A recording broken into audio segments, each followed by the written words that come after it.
नमस्कार दोस्तों, मैं हेमलता गंगाधर गुड़ियाले आप सभी का हमारे YouTube चैनल हमारी संस्कृति HG में स्वागत करते हैं।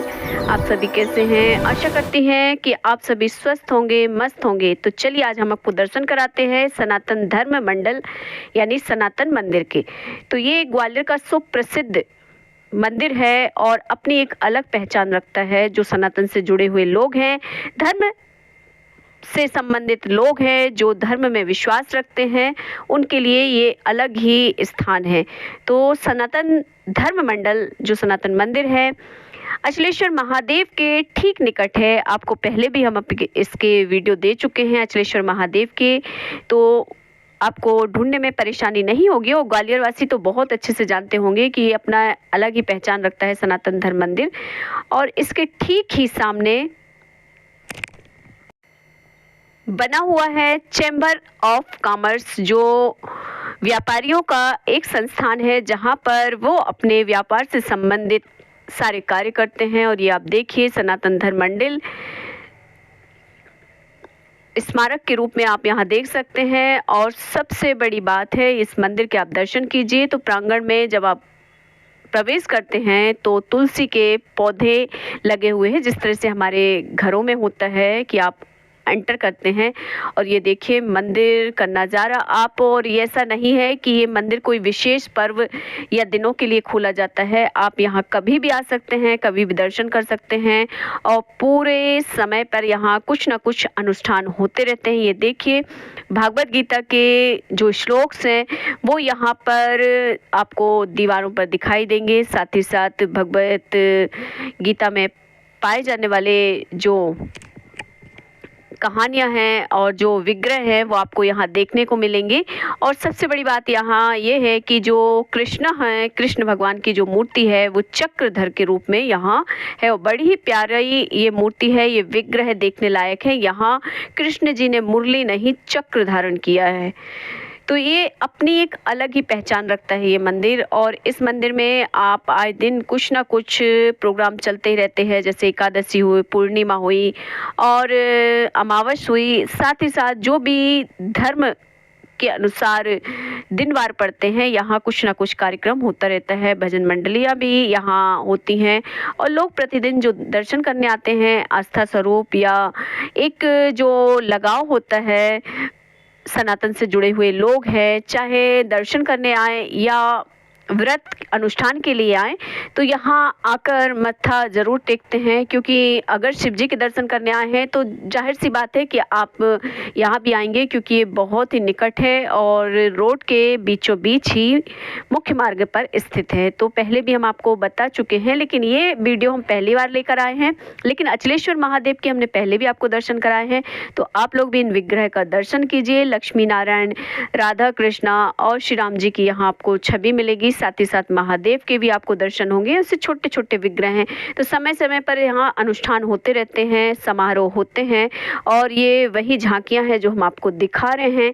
तो ये आप देख सकते हैं कि एक अलग ही छवि और दिन हो या रात एक अलग ही माहौल होता है इस मंदिर का। और ऐसा कोई नहीं कि कोई पर्व विशेष पर ही हो, कई बार आपको यहाँ ऐसे आयोजन देखने को मिलेंगे और सनातन से जुड़े हुए कार्यक्रम अक्सर यहाँ चलते रहते हैं। तो आप सभी को हम बताना चाहेंगे कि जो ग्वालियर है अपनी एक अलग पहचान रखता है।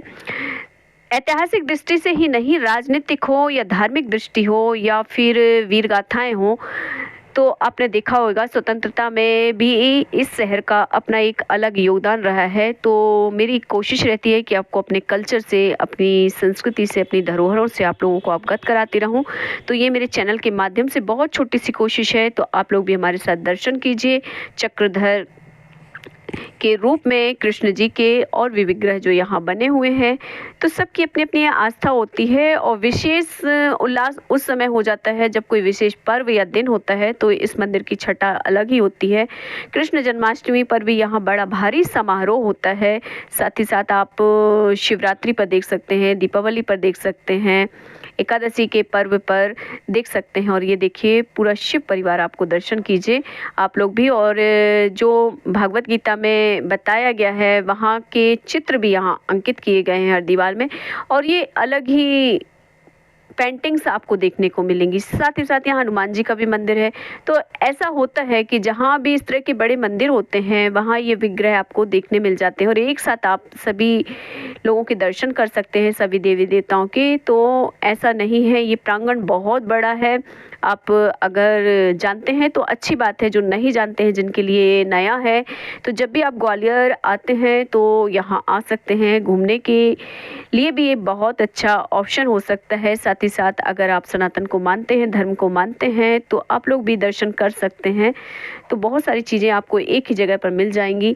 और सबसे बड़ी बात यह है कि बिजनेस से संबंधित जो यहाँ पर चैम्बर ऑफ कॉमर्स बनाया गया है वो भी बिल्कुल निकट ही है। तो जो भी आते हैं तो आप लोग आराम से यहाँ दर्शन भी कर सकते हैं, आपको बहुत कुछ देखने को मिलेगा। और ये देखिए कि जो गीताओं में उपदेश दिए गए हैं, श्लोक दिए गए हैं, वो दीवारों पर इस तरह दिए गए हैं।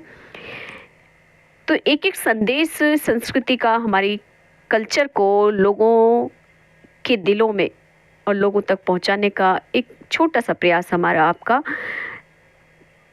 तो आप सभी भी हमारे साथ जुड़े रहें। मेरी कोशिश रहती है कि आप तक वो सारी चीज़ें हम पहुंचाएं जो हमारी संस्कृति से रिलेटिव हैं, जो हमारी संस्कृति हमें अपने पूरे विश्व में अलग पहचान दिलाती है।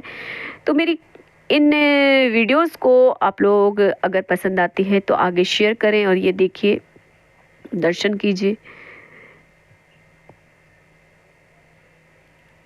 एक अलग ही छटा होती है और एक अलग ही माहौल होता है जो हमारे कल्चर को अनूठा बना देता है। और यही कारण है कि हमारी जो संस्कृति है वो भारतवर्ष में अपनी एक अलग पहचान रखती है। तो सनातन धर्म मंदिर भी उसी श्रेणी में आता है और उसी श्रेणी में आज आपको इसके हमने दर्शन कराए हैं। जो लोग यहाँ के बारे में जानते हैं तो वो ज़्यादा कुछ उनके लिए बताने की ज़रूरत नहीं है, लेकिन जिन्हें जानकारी नहीं है उनके लिए एक अच्छी जानकारी मिल सकती है। तो आप लोग ज़रूर यहाँ विजिट कर सकते हैं।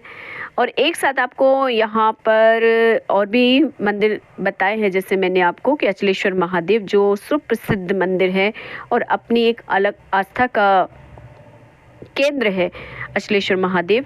तो आप लोग यहाँ भी दर्शन कर सकते हैं। और निकट ही ये देखिए सनातन मंदिर भी है। तो धर्म से संबंधित लोग, सनातन से संबंधित लोग ज़रूर यहाँ पहुँचते हैं। और ऐसा नहीं है कि आप धर्म को नहीं मानते हैं तो ऐसी जगह पर जा नहीं सकते हैं। आप इंजॉय कर भी सकते हैं, जाकर देख सकते हैं अपने कल्चर को, अपनी संस्कृति को। और सबसे बड़ी बात कि अपनी आने वाली पीढ़ी को आप ज़रूर जोड़ें, ऐसे जगहों पर ले जाकर अपनी आने वाली परंपरा के लिए आगे लेकर जाएं, ताकि आपके जो बच्चे हैं उनको ये सारी चीज़ें मिलें। तो मेरी एक छोटी सी कोशिश में आप सभी लोगों का